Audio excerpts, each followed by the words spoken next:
Yo, welcome back to the channel everyone, and in this video we're going to be going over everything you need to know before you boost your 99 to 04 Mustang GT.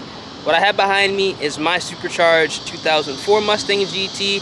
I'm going to let you guys know a little bit about the car, then I'm going to let you guys know exactly what you need to do before you guys go ahead and supercharge one of these older Mustangs. Alright, as you guys can see here, this is my 2004 Mustang GT. This is still a 4.6 liter 2-valve car, stock motor, stock bottom end, stock head, stock cams. All this car does have is a Vortech Supercharger.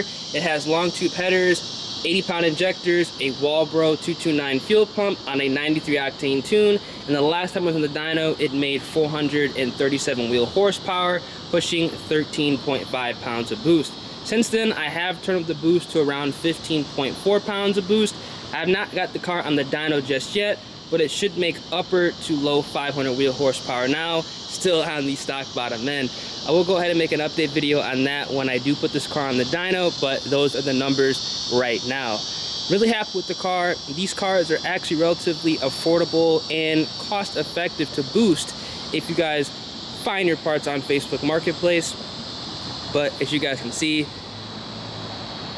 I have a setup specific to how I use this car and how, I built to enjoy it, which is going to lead into my next topic. Now, before you guys go ahead and actually boost your 99 to 04 Mustang, you need to ask yourself this important question. Why do you want to actually boost your car, and what are you going to use your car for? What is its purpose? Are you looking for an all-out race car? Are you looking for a Sunday cruiser? Or you're just looking for something you could take to Mexico a couple times a week, maybe every other week, and get some runs in? That's going to be a very important question you want to ask yourself, because you want to set up your car for how you are going to use it 99% of the time. Don't set it up because you see somebody else, maybe on Instagram, YouTube, Facebook, set their car up. How are you going to use your car? That's going to be the most important thing you guys want to go ahead and answer and kind of build your Mustang to tailor fit your needs. So let's say you're trying to go ahead and build a Sunday cruiser, or a car that you want to go ahead and have some fun with on the street, or go to Mexico maybe once every couple of weeks to get some runs in against some other cars. I recommend you guys are going ahead with the Supercharged route, specifically a centrifugal supercharger, because it's going to be the most cost-effective method and also the least maintenance required to go ahead and keep up with a forced induction application. All you don't have to really worry about is belt slip. If you get the right belt with the corresponding pulley, you should be good to go. This is going to be coming from somebody who has both a supercharged car as well as a turbo car. Now, if you guys are looking for something to race competitively at the track, or you're trying to make big horsepower, something that you would require yourself to build a different motor, turbo is obviously going to be the better option, because you can make more horsepower. It's going to be less stress on the engine as far as getting to that horsepower level. So you're going to have to go ahead and pick your route accordingly.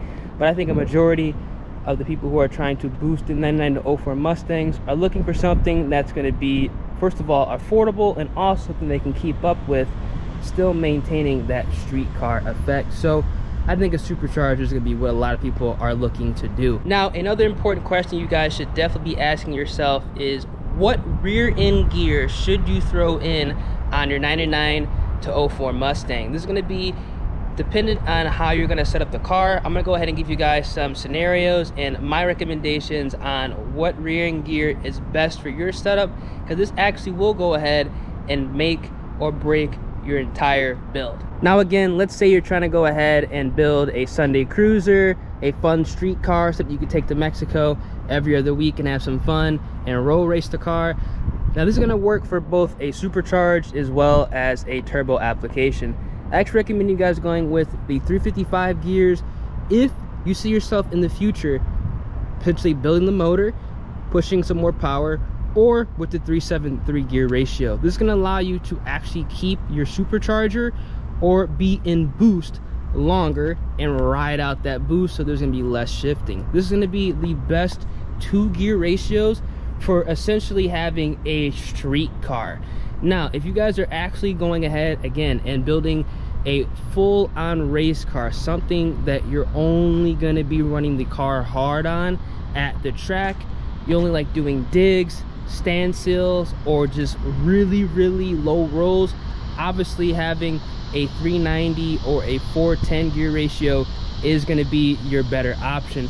But just as an all-around gear, something you guys can use for literally all scenarios, rolls, digs, and just overall just enjoying the car and highway cruising, I'd say a 355 or a 373 gear ratio, no matter if you go with a supercharger or a turbo, is going to be your best option. Now, this car previously had 410 gears on it, and I really didn't like them that much. Switched them to 355s, way happier. It's way easier to go ahead and drive the car around town.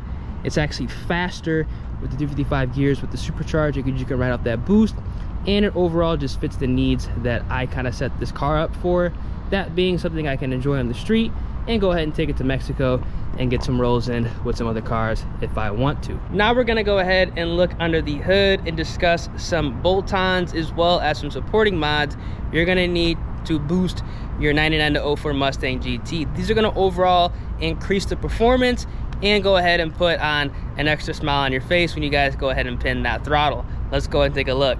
So the first thing you guys are going to want to go ahead and take a look at is your current intake manifold. Now, depending on if you're the first owner or maybe the first couple of owners, you want to make sure that you actually have a PI intake manifold if you do have a PI motor. You guys can probably tell right now, I actually don't have a PI intake manifold. I actually have a Dorman intake manifold on my car, which actually is not the best manifold for my current setup.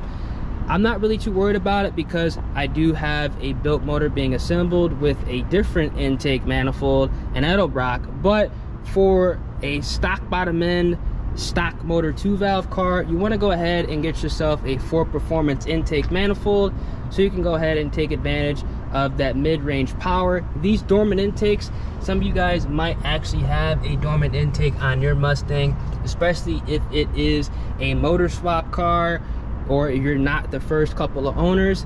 This actually will go ahead and take around 20 to 30 horsepower away from your setup, so be very wary about that. Again, I'm not too worried about it because the car does make the power that I am actually happy with, but if I were to swap this, obviously it makes some more horsepower, but for my current situation, it really does not matter. But make sure you guys go ahead and have on the correct intake manifold. Now, I actually do have some long tube headers on this car. I have on some BBK long tube headers. Hope you guys can see them down there.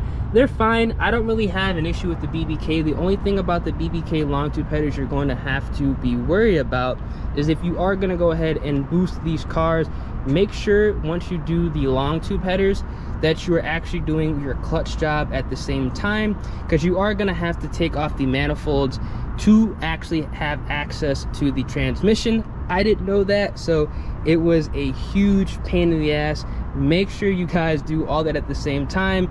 Get a clutch rated for the horsepower you guys are trying to be at. McLeod makes a nice street clutch for 500 horsepower, or you can just go with the RXT to kind of future-proof your setup. But that's going to be up to you guys on what type of horsepower numbers you guys are trying to get. Stock bottom end, a nice McLeod street clutch is going to be perfect for that type of setup. Make sure you guys do it when you do long tubes if you guys want to. You don't need to have long tubes, but it is going to go ahead and strengthen that mid to top end power and give you around 20 to 30 wheel horsepower on top of whatever boost you are running. Now, the next supporting mod we're going to be talking about is going to be the fuel system. This is very important because what I'm about to say is going to shock you. It's actually the exact opposite what I did with my car, but again, if I were to do this all over, I'd go with a different route. Now, what I have on my car are some Ford Performance 80-pound injectors with a Walbro 229 fuel pump. This is a returnless style fuel system, good for around 550 horsepower on 93 octane. I can't run E85 on this system because it is returnless. Now, what I recommend you guys going ahead and doing is getting yourself a budget return style fuel system. It's going to be roughly $400 extra. This system costed around 600 bucks.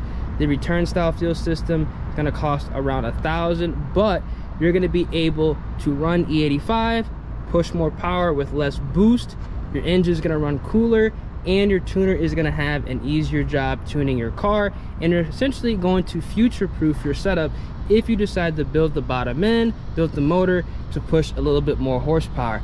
These are one of these modifications where you buy once, cry once, and you don't have to do it again. All right, I have to move back into the house because it is way too hot outside, but that's pretty much everything you guys need to know when you want to boost your 99 to 04 Mustang GT. Let me know down in the comment section if there's anything I missed. I kind of went over the basics and some of the bolt-ons and supporting mods that people might overlook that can actually go ahead and either make or break your build. So if you guys are into the video, make sure you guys drop a like on the video, subscribe to the channel, I'll turn on those post notifications. Got you guys more updates on my personal car and future videos. So yeah, I'll catch you guys in the next one. Deuces.